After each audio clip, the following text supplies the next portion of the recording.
Adam Sandler.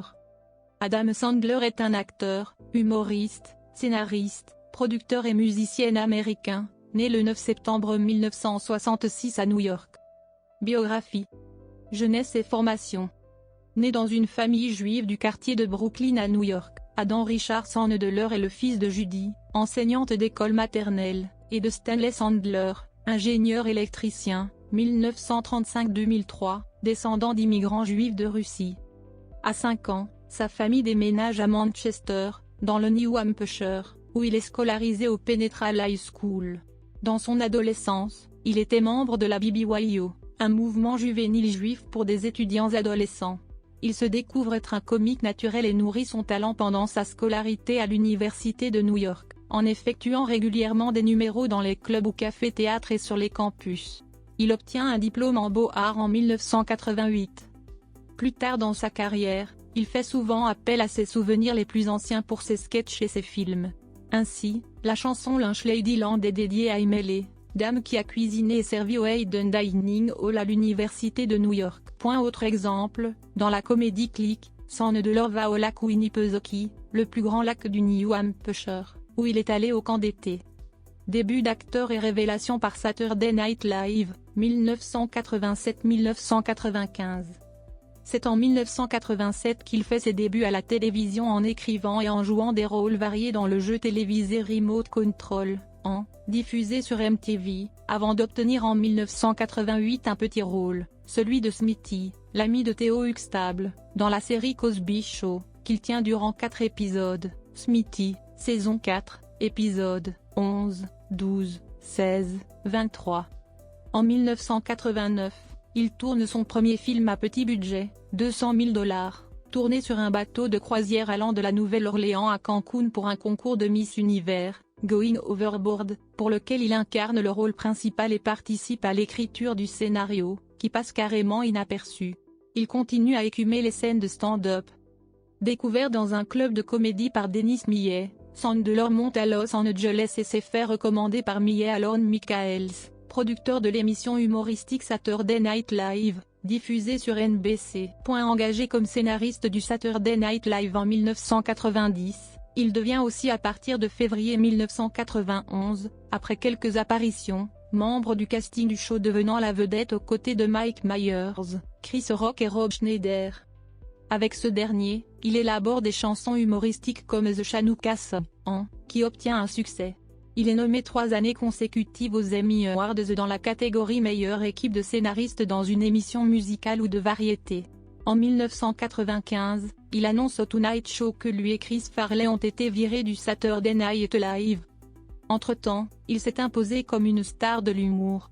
Il publie 3 albums studio sous le label Warner Music Group, They're All Gonna Laugh at You 1994, What the Hell Happened to Me, qui contient la version de The Chanukah Song What's Your Name, en 1995, qui se solde par des succès commerciaux et une nomination aux Grammy Awards pour They're All Gonna Laugh at You dans la catégorie meilleur album de comédie. Succès commercial au cinéma, 1995-1999. Côté cinéma, après Going Overboard et quelques apparitions au cinéma mal reçues par la critique, Shake the Clown, connaît The Mixed Nuts, remake du Père Noël est une ordure, il obtient son premier rôle principal avec la comédie Radio Rebels, en 1994, partageant la vedette avec Steve Buscemi et Brendan Fraser. Bien que n'ayant pas obtenu de succès public et critique, il obtient le statut de film culte de la part des fans de rock et de métal. C'est en février 1995 qu'il connaît son premier gros succès commercial au cinéma, avec Billy Madison, dont il est aussi le co-scénariste. Il interprète le rôle titre du film Histoire d'un benêt qui retourne à l'école pour hériter l'empire de son père. Le long-métrage fonctionne modérément en salle, mais obtient un succès dans le marché de la vidéo et une nomination aux MTV Movie Awards dans la catégorie meilleure performance comique. Il est viré de SNL dans le mois suivant. Un autre succès se profile. En février 1996, Sandler obtient son premier succès critique et public avec Happy Gilmore, pour lequel il écrit le scénario. Rapportant 41 millions de dollars de recettes mondiales, dont 38 millions de recettes aux États-Unis, pour un budget estimé à 10 millions de dollars, le film le place comme acteur à suivre. Nommé au MTV Movie Award de la meilleure performance comique, il lui vaut également sa première des 6 nominations au The Awards dans la catégorie Pire acteur. Il enchaîne les succès au box-office avec Waterboy, qui est de plus son premier grand succès commercial, Wedding Singer, qui connaît également un certain succès critique, et Big Daddy, officiant également comme producteur et scénariste. Il produit également d'autres comédies, comme celle mettant en vedette son ami Rob Schneider. Confirmation commerciale et expérience dramatique, année 2000. En 2000, après avoir créé sa maison de production Happy Madison Productions, dont le nom est inspiré des films Happy Gilmore et Billy Madison, il incarne le rôle-titre d'une nouvelle comédie potache, Little Nicky, mais qui obtient cette fois un score décevant au box-office. L'acteur décide donc de s'aventurer vers un registre plus dramatique.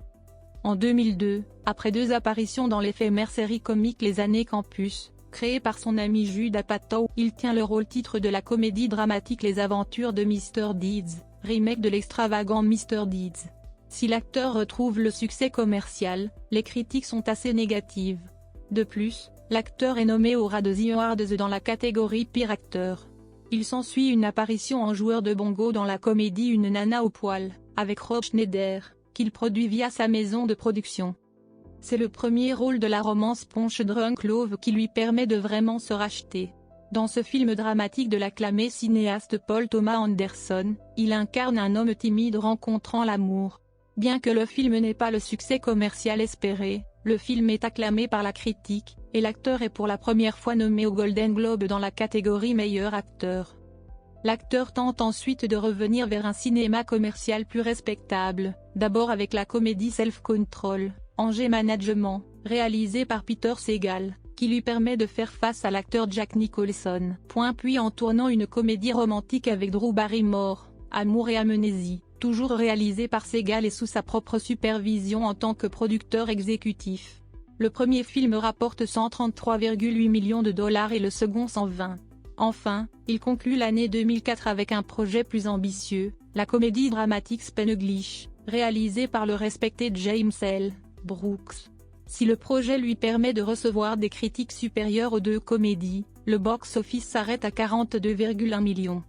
Quand il ne tourne pas, il enregistre 2 autres albums, dont le dernier en date, SHHH.Don'Tell, 2004, qui inclut Stan the Man, hommage à son père, décédé en 2003.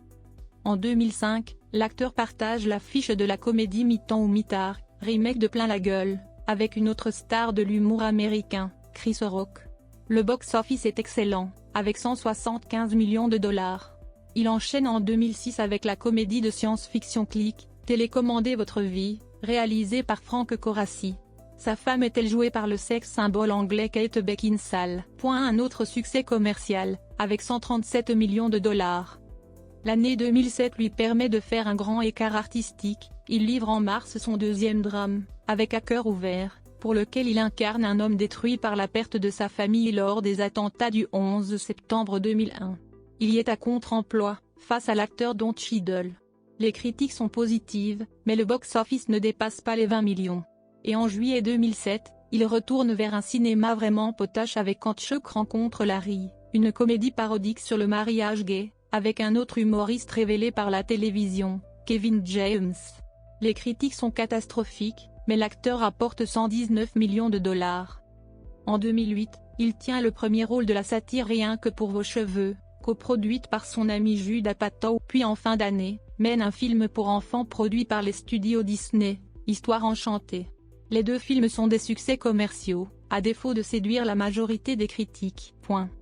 En 2009, l'acteur revient vers un rôle vraiment dramatique, sous la direction de son ami de toujours, le réalisateur, scénariste et producteur Judd Apatow, qui lui confie le rôle de l'humoriste égocentrique George Simmons dans Funny People.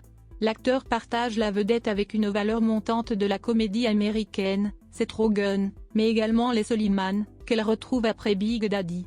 Eric Bana, Jonah Hill et Jason Schwartzman complètent le casting. Bien que les critiques l'encensent, le film n'obtient pas le succès commercial escompté. Les années 2010 sont donc placées sous le sceau du retour à la comédie potache. Retour aux comédies potaches, année 2010. En 2010, il est à l'affiche de Copains pour toujours, dans lequel il retrouve pour le week-end du 4 juillet ses 3 amis d'enfance, joués par Rob Schneider, Chris Rock, Kevin James et David Spade. Il s'agit du plus gros succès commercial de l'acteur, rapportant 162 millions de dollars. Les critiques sont-elles catastrophiques? En 2011, il revient vers la comédie romantique en tête d'affiche de Le Mytho, entouré cette fois de Jennifer Aniston et de Brooklyn Decker. Sa propre femme, Jackie Sandler, fait une brève apparition dans le film. 103,1 millions de dollars. Cette même année, il défend aussi une comédie dont il joue le double rôle titre, masculin et féminin, Jack et Julie, réalisée par Dennis Dugan. Les pires critiques de sa carrière, et un box-office en deçà ne l'empêchent pas de continuer avec, en 2012, Crazy Dad de Shawn Anders et John Morris, en 2013, la suite Copains pour toujours 2, de Dennis Dugan, en 2014 la romance Famille recomposée, de Frank Coraci, qui lui permet de retrouver Drew Barrymore, qui est un succès au box-office en obtenant 121 342 813 millions de dollars de recettes mondiales. La même année, il fait partie du casting choral du drame Men, Women and Children, de Jason Reitman. Un flop critique et commercial. Il passe alors un contrat avec la plateforme Netflix, pour leur produire 4 films en exclusivité, avec lui en tête d'affiche. Ainsi, en 2014, alors que la comédie dramatique The Cobbler to Cobbler, de Thomas McCarthy, est un échec en salle, il développe plusieurs projets pour la plateforme. En 2015 sort d'abord la parodie The Ridiculous 6, réalisée par Frank Coraci, en 2016 la comédie d'action The Do-Over, de Steven Brill, en 2017 il joue dans la comédie romantique Sandy Wexler, toujours de Steven Brill. Le 4e et dernier film de cet accord est en revanche comédie dramatique The Meyerowitz Stories, réalisé par le respecté cinéaste indépendant new-yorkais Noah Baumbach.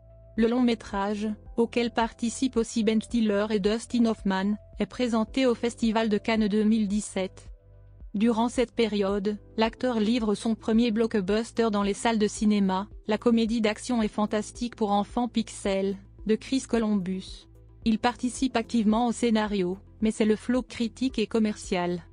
En mars 2017, durant la post-production de The Meyerowitz Stories, l'acteur signe un nouveau contrat de 4 films avec Netflix. Le premier long-métrage est une comédie dramatique qu'il écrit et produit également. Mariage à Long Island le voit retrouver Chris Rock pour jouer les pères du futur marié pour Chris Rock et celui de la future mariée pour Adam Sandler dont le week-end de festivités ne se passe pas comme prévu.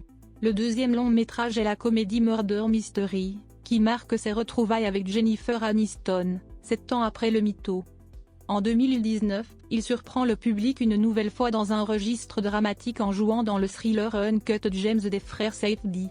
Sa performance reçoit d'excellentes critiques. Vie privée. Adam Sandler s'est marié le 22 juin 2003 avec Jackie Titoney. Ils ont eu 2 filles, Sadie Madison Sandler, née le 6 mai 2006, ainsi que Sandy Madeline Sandler, née le 2 novembre 2008. Étant aussi comédienne, elle a fait des apparitions dans les films d'Adam, tels que Big Daddy, Little Nicky, Les 8 folles nuits d'Adam Sandler, Sa voix, Amour et Amnésie, Quand Chuck rencontre Larry, Rien que pour vos cheveux, Histoire enchantée, Just Go With It, Copains pour toujours et Copains pour toujours 2, etc. Collaborateurs. Adam Sandler s'entoure régulièrement des mêmes collaborateurs, Allen Covert, Rob Schneider, Jackie Sandler, Nick Swardson, Dennis Dugan, Chris Rock, Steve Buscemi, etc. Filmographie. Comme acteur. Cinéma. Séries télévisées. Téléfilm. Comme producteur. Comme scénariste. Comme compositeur. Distinction. Au cours de sa carrière, Adam Sandler a remporté de nombreux prix comme aux Kids Choice Awards comme meilleur acteur de cinéma, aux MTV Movie Awards dans la catégorie meilleure performance comique et aux Teen Choice Awards. Sur les 8 nominations qu'il a obtenues aux Razzie Awards, il fut récompensé du prix du pire acteur pour Big Daddy. Pour sa prestation dans Punch Drunk Love, Sandler a été nommé au Golden Globe Award du meilleur acteur dans un film musical ou de comédie en 2003. En février 2011, il reçoit son étoile sur le Hollywood Walk of Fame.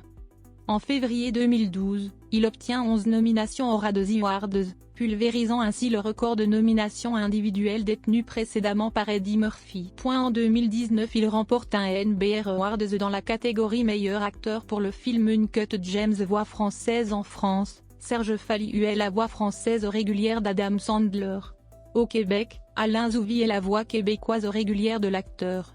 Carrière de chanteur, Sanne Deleur est aussi chanteur et a déjà enregistré 5 albums édités chez Warner Music Group.